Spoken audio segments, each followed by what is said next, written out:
terlepas dari gambaran ini, dari Peres inilah melahirkan siapa? Melahirkan Isa alaihissalam, Yesus. Gak percaya cek di sini. Tapi menariknya dalam Matius itu jumlahnya 41 nasabnya, di dalam Lukas 57. Jadi ada beda 16 nasab sampai ke atas. Kalau kita turunkan habis semua materi kita. Belum ketemu konflik Palestina ini. Ya? Jadi yang mau saya gambarkan, ini gambaran-gambaran yang disampaikan dalam Alkitab seperti ini perilakunya. Dalam Islam tidak. Nabi Isa itu begitu mulia. 136 kali namanya disebutkan dalam Al-Quran. Disebutkan dengan sifat yang sangat mulia, lahir dari ibu yang mulia. Makanya Maryam itu dibela oleh Al-Quran, disebutkan sebagai perempuan yang suci. Perempuan yang suci. Wa Maryam ibnata Imran, Maryam anak perempuan Imran. Nasabnya disebutkan untuk menunjukkan. Jadi kalau di Quran itu di ilmu tafsir, kalau disebutkan namanya plus bin atau binti ya, maka kejadian itu hanya akan menimpa pada sosok itu dan tidak akan berulang sampai kapanpun.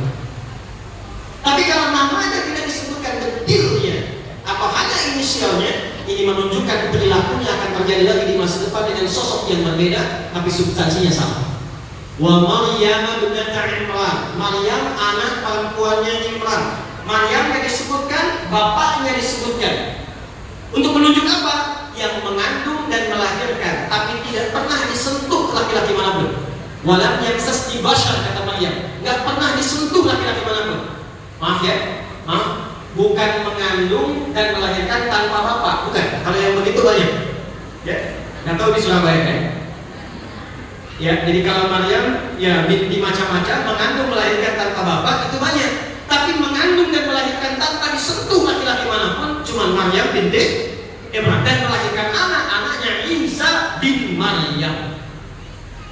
Di dalam Quran Isa di tempat yang terhormat, Yesus tempatnya terhormat di Quran. Tapi tidak melampaui statusnya sebagai nabi dan rasul. Jelas?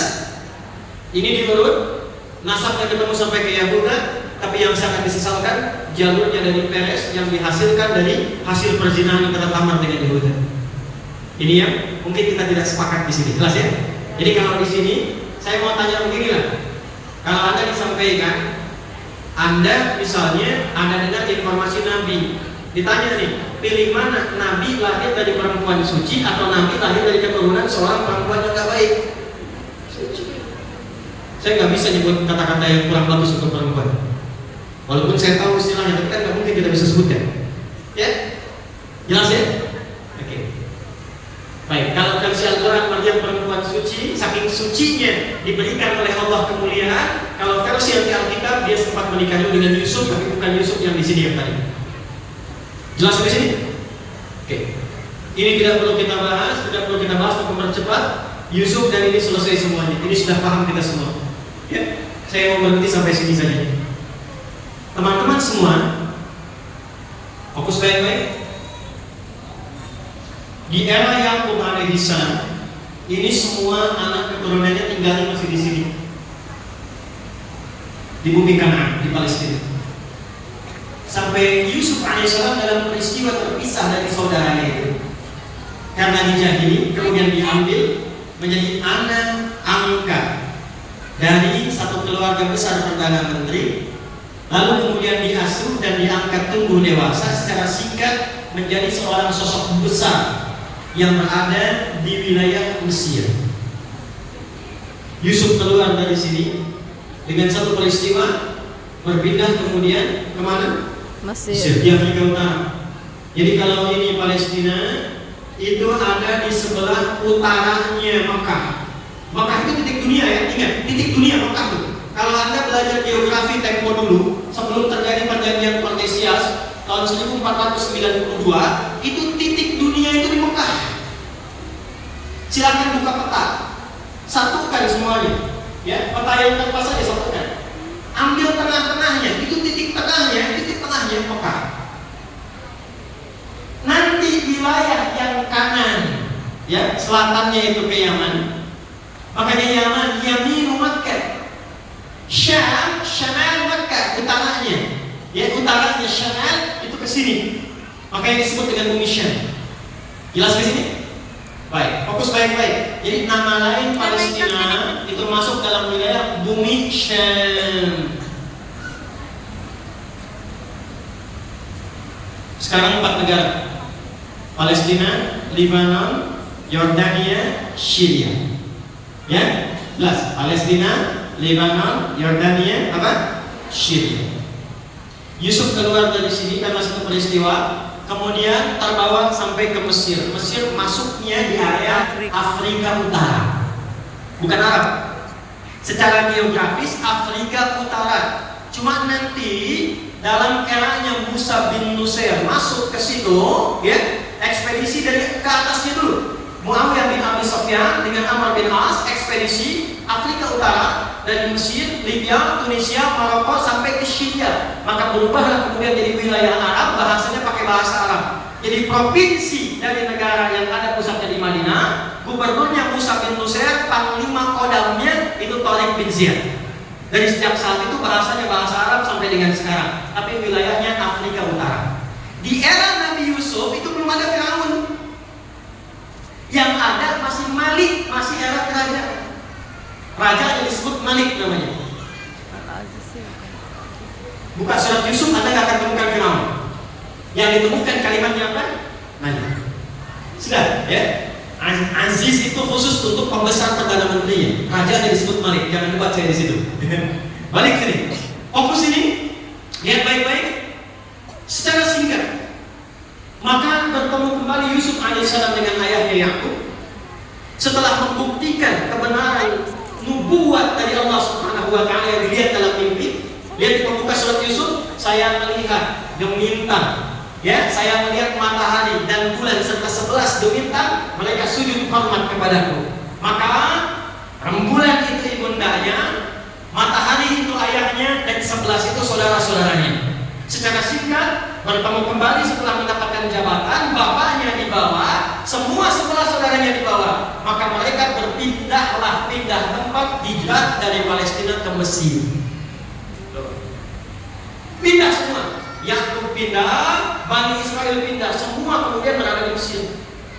Di sini semuanya. Saya mau tanya, sudah ada Yahudi belum? Jelas. Israel sudah ada? Sebelumnya sudah ada Nabi Yakub. Bani Israel sudah ada? Nah, sekarang Israel dan Bani Israel ada di mana? Mesir. Ini udah kosong. Di sini sudah nggak ada lagi. Ini kosong. Jelas di sini? Yusuf meninggal. Generasi berubah berganti. Sistem pemerintahan berganti dari kerajaan yang bergerak balik. Perdana menterinya Raja Al-Aziz berubah menjadi Farao, dalam bahasa Arab disebut Firaun.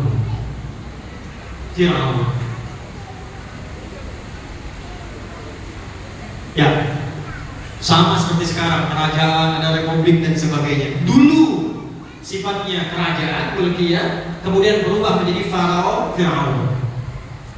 Ketika berubah ke era Firaun inilah kemudian berubahlah cara pandang masyarakat di sana yang melihat generasi Bani Israel yang telah berubah generasi ini. Dia meninggal semua di surga ada.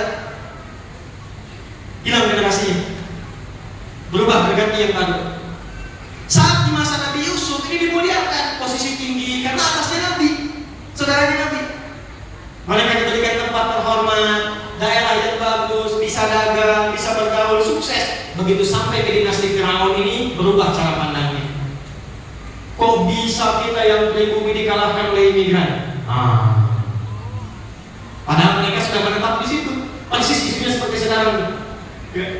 Ini imigran Arab katanya. Ini imigran dari luar katanya. Padahal sudah lahir di sini, tumbuh di sini, berkembang di sini, warga negara sini, anak sini. Yang darahnya pun darah Indonesia. Tumpahnya di situ. Ini mirip dilakukan dulu gitu. Era Firaun. Wah, ini katanya kita kalah sama mereka nih. Maka dirubah kemudian keadaannya.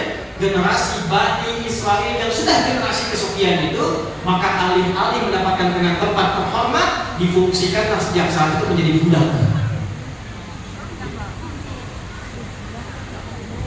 Bani Israel bikin piramid, siksa. Bani Israel buat sping, siksa. Terjadi di masa itu. Sampai kemudian terlahirlah sekitaran tahun 1400-an seorang sosok yang bahkan sempat diramalkan oleh dukun-dukun di era Firaun. Dukun sudah ada kan? Tapi kelak mereka tobat ya, dukun Firaun aja tobat, masa dukun sekarang nggak tobat kan? Nah, karena dukun-dukunnya akan ada seorang anak laki-laki, saya tolong fokus di sini. Karena ini yang akan saya sampaikan dari akar mula pertama kali konflik terjadi kekinian dengan semua karakteristik. Saya mohon maaf sebentar. Yang ini paham tidak? Jelas ya? Kalau jelas, mohon izinkan saya untuk menghapus dulu karena saya akan masuk ke inti bahasanya ke konflik sekarang. Oke. Jazakallah khair. Sebelah sini ya, Pak. Ya, makasih. Ini sudah hafal ya? Insyaallah.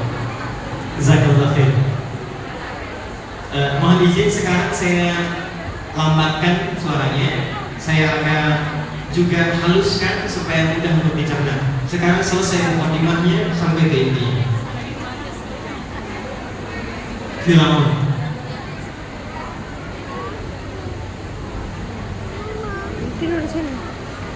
Eranya berganti. Bani Israel yang punya privilege, bahasa keren sekarang. Kemudian berganti, mereka ada di bawah, jadilah budak. Dan itu generasi yang cukup lama. Ingat, tidak disebutkan siapa namanya sosok ini. Ini gelarnya. Kalau di Quran tidak disebutkan siapa nama detailnya, kapan kejadiannya. Ini memberikan kesan bahwa sifat-sifat dan karakter ini akan terjadi lagi di masa depan dengan tokoh yang berbeda, tapi dengan cara yang sama. Ingat itu baik-baik, ya. Maka nggak usah dicari, ya, nggak usah dicari siapa nama sejatinya, itu nggak ada kerjaan, ya, karena yang dimaksudkan itu hikmahnya bukan nama aslinya, ya. Turunkan di sini ada amalan akan datang lahir seorang bayi laki-laki yang akan menghancurkan kerajaan Firaun ini, maka keluarlah dekret dari sini. Satu, lakukan spionase yang sangat terukur. Perhatikan baik-baik ya. Satu, apa ukurannya? Tempel setiap perempuan yang sedang mengandung oleh seorang intel untuk mengamati, lihat apakah lahir itu laki-laki atau perempuan. Kalau perempuan, bebas hidup. Kalau laki-laki, eksekusi langsung di hadapan ibu yang baru melahirkannya. Cara mengeksekusinya, maaf, ambil bayinya, lempar ke bawah, dan golok berkali-kali sampai dia wafat. Kalau disembeli tapi tidak dijatuhkan, itu bahasa Arab disebut nahar namanya. Unta itu disembeli tapi tidak dijatuhkan, makanya unta disebut dengan nahar. Inna a'tainakal kautsar fashalli li rabbika wanhar. Karena unta akan dijatuhkan dulu langsung nahar namanya. Di sini di wilayah naharnya dekat kerongkongannya. Tapi kalau kita jatuhkan dulu seperti kambing, kerbau, sapi, ya dan sejenisnya, dijatuhkan dengan lembut, lantas kemudian disembelih sekali sembelihan, itu zabaha namanya. Ya, zabaha yadbaha. Tapi kalau berkali-kali begini, itu zabaha yudabbihu. Al-Baqarah ayat 49, paling kiri sebelah atas besar. Wa idh najjaynakum min ali fir'auna yasumunakum su'al 'adzab yudabbihuna abna'akum. Itu saking kejamnya Firaun, setiap tinggal itu mesti membawa pisau yang sudah tajam terasa. Kalau lahir laki-laki, bayi merah, langsung ambil, jatuhkan di hadapan ibu yang melahirkannya, golok sekali-kali, berkali-kali sampai dia meninggal. Satu. Dua, Firaun membuat sistem tata negara yang didukung oleh dua pokok yang paling kuat. Satu, saya tuliskan jadi dua kan di sini. Bagian pertama pendukung Firaun ini, ya. Yang pertama teman-teman sekalian aspek militer. Ada ahli strategi, jenderal perangnya namanya Haman. Siapa namanya? Haman. Yang kedua, dia siapkan pemodal. Ya, kalau sekarang ada istilah-istilah apa namanya? Istilahnya apa namanya? Korun. Oligarki. Ya, diistilahkan sekarang pengusaha gelap ketemu dengan penguasa zalim. Ya, itu namanya korun. Korun kan. Korun. Jadi korun itu penyandang dananya aspek ekonominya. Kalau ingin Anda membentuk satu negara yang kuat, pemerintahan yang kuat, pastikan dua hal yang kuat. Satu ekonominya, keduanya militernya. Teori ini sudah dipraktekkan oleh Firaun. Dia punya kuasa karena punya militer yang kuat, jenderal yang hebat, ahli strategi. Yang kedua punya penopang dana dari bidang ekonominya, yaitu Qarun. Ditemukan di mana keterangan ini? Al-Quran surah ke-40 Ghafir di ayat ke-23 sampai 24. Dan kami waqalu sahirun kadzdzab. Disebutkan tiga ini. Saya catat dulu ya. Fokus baik-baik ini, fokus baik-baik. Jadi yang memberlangsungkan siksaan, kerja rodi, kemudian sampai pembunuhan, penyiksaan, pembantaian, genosida yang dilakukan oleh Firaun itu aspeknya ini yang ditata. Spionase, intelijen diperkuat, militer diperkuat, sekuat-kuatnya habiskan, yang melawan binasakan, genosida. Kalau perlu sekampung bahkan semua, habiskan semua. Jangankan orang-orang yang jauh, istri sendiri kalau membangkang, hukum juga. Lemparkan ke kolam yang sudah dipanaskan. Firaun. Siapa yang tidak ikut dengan perintahnya selesai. Karena dia sudah menghabiskan diri dengan tingkat rasial yang paling tinggi. Dan cuma dua orang di muka bumi yang menempati posisi ini. Satu Namrud, kedua Firaun yang mengaku Tuhan. Bahkan secara gamblang dia menyatakan, Firaun mengatakan, Ana rabbukumul a'la. Aku Tuhan kalian yang paling agung. Ya, manusia sekarang gak sampai ke level itu. Ya, saya pernah mendapatkan dan mendengar di Indonesia pernah ada ke level malaikat. Ya, LA pernah mengklaim dirinya malaikat dan meminta kepada Gubernur Jakarta periode yang lampau sekali untuk mendaratkan Jibril di Monas. Ya, maka ditangkap oleh polisi kita, dihukum 2 tahun. Alhamdulillah polisi kita jangankan teroris, malaikat ditangkap tuh. Ya. Kita dukung itu. Nah ini, apa kaitan kemudian dengan generasi ini? Musa alaihissalam, lantas singkatnya terlahir. Ini kalau saya bicara terlalu detail, nanti bocor. Ya, lebih baik kemudian kita bicarakan yang umum saja. Bocor yang saya maksudkan boleh jadi ini menjadi strategi yang sangat penting, ya. Musa ditempatkan oleh Allah di dalam inti kerajaan Firaun ini. Tumbuhnya di situ, dirawatnya di situ. Paham nggak? Tumbuh di situ, dirawat di situ, sampai kemudian ditahbiskan menjadi nabi dan rasul. Secara singkatnya membawa semua keturunan Bani Israel yang masih ada untuk keluar dari negeri ini. Karena Firaun gak mau damai, gak ada gencatan senjata, gak ada damai. Pokoknya sepanjang masih ada genosida, habis semua, gak ada damai-damaian. Makanya kalau ada yang sekarang seperti itu keturunan sana. Nyambung ke sana. Saya baru baca berita hari ini, ada salah seorang pemimpin negara mengatakan tidak ada gencatan senjata, gak ada peluang damai. Itu kalau dikaji nasabnya sampai ke atas. Makanya Quran benar gak disebutkan namanya, bukan detailnya, tapi telannya untuk memberikan kesan bahwa akan ditemukan orang-orang yang punya jabatan tapi sifatnya seperti ini. Balik, Musa membawa kaumnya. Karena dalam bahasa lisannya Musa ya qaumi, kaumku. Keluar dari Mesir, fokus. Firaun ditenggelamkan oleh Allah di Laut Merah, persis di depan mata Musa dan semua pengikutnya. Musa ditemani oleh saudaranya namanya Harun. Musa punya bapak namanya Imran, bukan Imran yang bapaknya Maryam, tapi Imran yang lain. Yang Imran punya anak 3, satu Musa, yang kedua Harun, yang ketiga perempuan namanya Maryam. Itu unik sekali.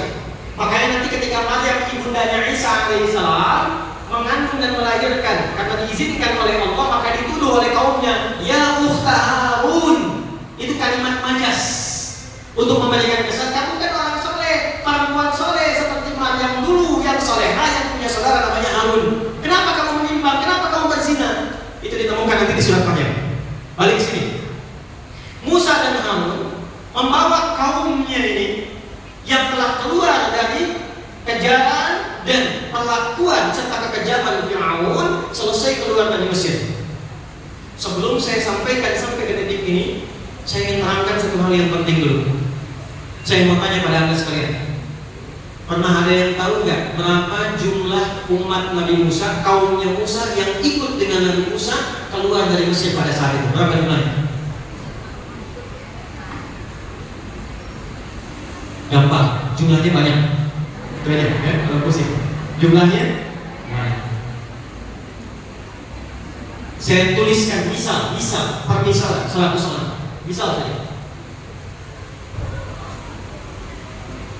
Ini telah mengalami sisa-sisa penjajahan, perbudakan, penindasan, tekanan. Saya tanya pada Anda, punya beban psikologi nggak? Punya. Punya kenangan nggak? Punya memori nggak? Saya tanya pada Anda, 100 ini adatnya sama tidak? Karakternya sama nggak? Sifatnya sama nggak? Sifat mereka berbeda, karakternya tidak sama, dan mereka menyimpan memori yang berbeda. Ada yang yakin dengan kenabian Musa dan Harun, ada yang taat dengan Musa dan Harun, tapi yang ada pengen ikut-ikut aja, yang penting selamat dari Firaun. Nggak ya? Yang penting selamat dari Firaun. Tapi yang Anda jangan lupakan, penjajahan, penindasan, perbudakan, genosida itu akan melahirkan luka sosial dan psikologi yang sangat dalam, lebih dalam daripada diputuskan cinta. Ingat baik-baik, ingat baik-baik. Dan seringkali ketika mendapatkan kenyamanan, justru pengalaman ditindas itu dipakai untuk menindas orang lain lagi. Kalau nggak percaya gini nih, dulu saat kita berjuang nih, Bung Tomo berjuang, pahlawan kita berjuang, dari Kiai Hasim dari Jombang itu punya sayap militer, Panglima Resimennya Kiai Haji Hashim Asyari. Di Jawa Tengah itu masuk nanti Mr. Kasman sehingga di Mejo, sampai ke Jawa Barat Kiai Haji Nur Ali itu, ya, semua berjuang. Tapi kalau kita baca sejarah, bukankah di era perjuangan pada pengkhianatnya? Ya, lihat pola Belanda pada masa itu. Ada divide et impera, pemecah belah. Ada manipulasi, ada penipuan, ada mengambil hak tanpa dibenarkan. Saya kemarin baru dari Belanda, kemudian mampir ke Delft. Tahu Delft? Ya, itu lampu merah sono dikit tuh. Ya. Di Delft itu tempatnya company. Bahasa kitanya, bahasa Inggrisnya company. VOC, ternyata mereka itu kumpulan sebagian dari Yahudi yang membentuk konsorsium untuk mendapatkan sumber rempah-rempah. Itu ternyata, maaf, kantornya kecil sekali. Saya masih punya dokumentasinya. Cuman gudangnya besar. Kumpulan mereka itulah yang menggerakkan. Kemudian mereka datang ke tanah air sampai dengan ke Nusantara, sampai kemudian mempraktekkan penjajahan yang membackup pemerintah Belanda. Jadi yang membangun Belanda itu hasil pajaknya dari VOC. Berapa yang didapatkan dari VOC itu? Yang saya mau katakan, dulu waktu VOC datang, pengkhianatnya ada nggak di sini? Ada. VOC waktu itu mengadu domba tidak? Ada domba. Menipu tidak? Menipu. Pangeran Diponegoro kan ditipu, ya kan? Mengagresi tidak? Mengagresi. Sekarang kita telah merdeka. 17 Agustus tahun 1945 kita merdeka sampai dengan sekarang. Pertanyaan saya, ada nggak perilaku anak negeri yang nggak jauh beda dengan perilaku penjajah masa lalu? Yang menipu ada? Ya? Yang memecah belah ada? Yang memanipulasi ada? Itu yang saya maksudkan. Luka sejarah yang lama itu seringkali memberikan kesan sehingga tanpa sadar dipraktekkan pada generasi berikutnya. Inilah yang terjadi, penindasan pada era Firaun yang saya garis bawahi dengan beberapa poin ini yang akan terbawa oleh beberapa generasi yang ikut Musa ini, sehingga perilaku itu yang melekat pada mereka yang dipraktekkan di kemudian hari. Ini saya katakan. Ini nggak akan saya hapus, dan tolong jangan dihapus kalau saya minta hapus ini. Ya. Keluar dari Mesir, selesai. Maka perintahnya dari Allah Subhanahu wa Ta'ala, 1, Musa ambil wahyu 10 perintah dan Commandment, masuk ke Tur Sinai sekarang wilayah Mesir. Sudah 40 hari 40 malam. Apa yang terjadi? Tadi kan saya katakan dari yang banyak ini taruhlah 100 orang, kan gak semuanya sama. Ada yang taat sama Musa dan Harun, ada yang ikut-ikutan. Yang ikut-ikutan ini mulai menyimpang. Harun, ini Tuhan yang nyelamatin kita, mana wujudnya? Nggak seru atau Tuhan nggak kelihatan? Ya, tolong dong tampakkan supaya kita bisa kreatif dikit, nikmat melihatnya. Maka muncul kemudian kreativitas dari Samiri. Bid'ah pertama yang dilakukan pada masa itu. Samiri membuat Tuhan-Tuhanan. Makanya nanti kalau mereka mau masuk surga, surganya surga-surga. Tuhan-Tuhanan dari lembu, kemudian disembah dan sebagainya. Singkatnya, keluar Musa, turun, marah melihat itu dihancurkan semua. Lalu 70 orang dipilih oleh Musa yang baik-baik, makanya saya tulis 100. Yang tadi selesai. Kalian ini bagaimana? Belum basah, belum kering tapak kaki kalian. Dari keselamatan